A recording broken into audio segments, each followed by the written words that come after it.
भला तो सब भला। रोली की शादी उसके माँ बाप एक आलसी लड़के से करा देते हैं। चलो, रोली की शादी हुई और हमने गंगा नहाई। और क्या, बेटियां तो होती ही है बोझ। हाँ, पर अब क्या चिंता, उतार तो दिया बोझ तुमने, अब वो लोग समझे। ससुराल में रोली का पति कहता है, देखो मैं कोई काम नहीं करता, ये बात तुम्हारे मम्मी पापा को बता दी थी मैंने। अब जो किराया आता है दुकान का उसी से घर का गुजारा करना है। कभी भूल से भी कोशिश ना करना किसी चीज की डिमांड की। क्या मम्मी पापा को पता था कि आप कोई काम नहीं करते?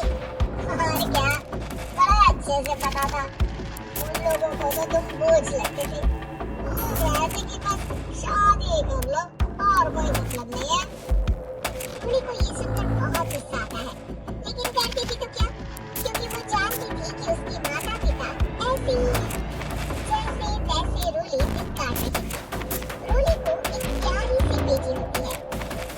धीरे धीरे वो बड़ी होती है और उसके साथ उसकी जरूरतें भी बढ़ती जाती है। अब तो सिमी बड़ी हो रही है, उसका स्कूल में दाखिला कराना है। मैंने अब तक तो जैसे तैसे समय काट लिया, लेकिन मैं बच्चे की परवरिश में कोई कमी नहीं रखूंगी। अरे क्या है यार, तो लगता है कोई ना कोई काम ढूंढना ही पड़ेगा। अब पति रोज काम की तलाश में जाता और बिना किसी काम के वापस आ जाता। रोली समझ जाती है कि पति के अंदर अब काम करने की क्षमता नहीं है। वो बेटी को उच्च शिक्षा देने के लिए कुछ करना चाहती थी, लेकिन करती तो क्या करती। एक दिन रोली की सहेली कहती है, रोली, मेरी कोई औलाद नहीं है। अगर तू मेरी औलाद को जन्म दी तो मैं तुझे तेरे मुंह मांगे पैसे दूंगी। अरे, तेरी औलाद को मैं कैसे जन्म दे सकती हूँ? सरोगेसी से बच्चा मेरा और वैभव का ही होगा, लेकिन भूख तेरी होगी। ये संभव है रोली? रोली कुछ सोच कर कहती है, मुझे मंजूर है, लेकिन मैं इसका 2 लाख रुपया लूंगी। अरे कोई बात नहीं, मुझे मंजूर है। रोली खुश हो जाती है कि एक बच्चा पैदा करने का उसे 2 लाख रुपया मिलेगा। वो घर आकर पति को बताती है, वो भी खुश हो जाता है। अब क्या था, डॉक्टर के पास जाकर सहेली का बच्चा रोली की गोद में पलने लगता है। मुझे 20,000 चाहिए मेरी बेटी के एडमिशन के लिए। हाँ हाँ ठीक है, मैं उसके एडमिशन से लेकर सारे खर्चे उसके अकाउंट में डाल रही हूँ। रोली की बेटी का एडमिशन हो जाता है। रोली को लगता है कि वो अब सब कुछ ठीक कर देगी। दिन और महीने आगे बढ़ते हैं।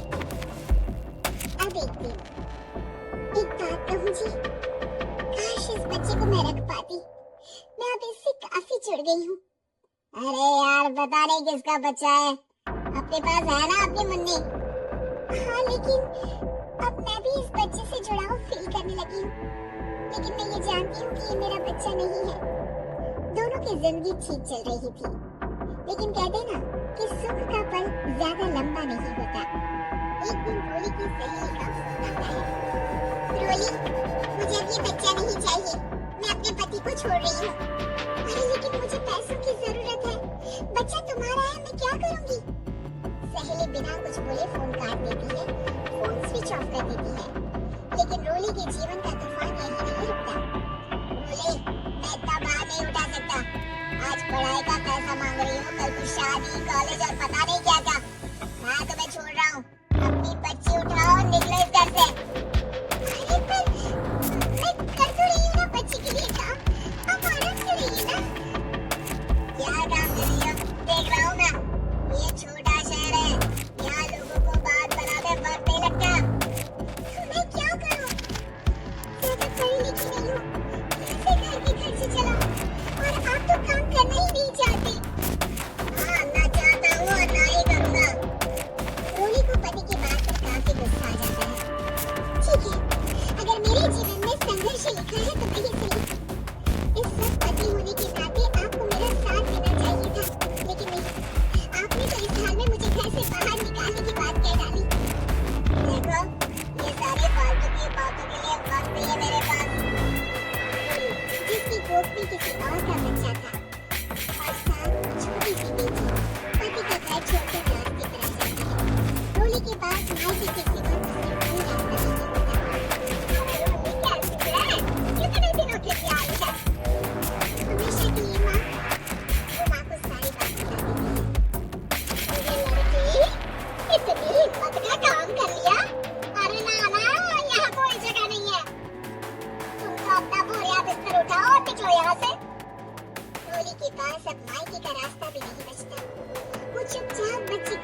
बेटे को जन्म देती है। कितना प्यारा है, कितने अभागे हैं इसके माँ बाप, जिसके पैदा होने पर भी नहीं है। तभी वहाँ बकरी आ जाती है। रोली, बच्चे के पिता तुमसे मिलना चाहते हैं।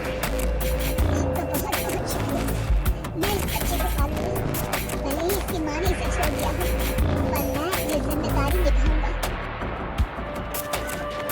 क्या आप मुझे इसके पैदा करने के लिए जिन पैसों की बात हुई थी वो भी देंगी? हाँ, और साथ ही आप चाहे तो मेरे घर में रहकर मेरे बच्चे की देखभाल भी कर सकते हैं। मैं उसके लिए आपको सैलरी दे दिया करूंगा। रोली को लगता है कि जैसे भगवान ने उसके लिए सुकून का रास्ता खोल दिया। वो अब मुकेश के साथ उसके घर चली जाती है, जहाँ रहकर वो उस बच्चे की देखरेख करती है।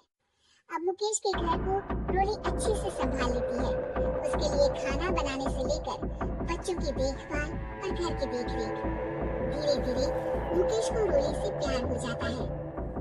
रोली, तुम्हारी बेटी और मेरा बेटा बिल्कुल भाई बहन की तरह साथ रहते हैं। हाँ, आखिर है तो एक ही कोख की बच्ची, अटैचमेंट तो होगा ही ना। रोली, तुमने घर और मुझे दोनों को संभाल लिया। ये तो मेरा काम है। आपने भी तो मुझे छत दी, जिससे मैं अपनी बेटी की पढ़ाई और भविष्य के लिए पैसे जोड़ सकूं। रोली, क्या तुम मुझसे शादी करोगी? मैं जानता हूँ तुम्हारी भी शादी कुछ खास अच्छी नहीं रही। रोली को मुकेश की बात ठीक लगती है। वो उससे हाँ बोलने की सोच रही होती कि उसके पहले पति का फोन आ जाता है। रोली, मैं बहुत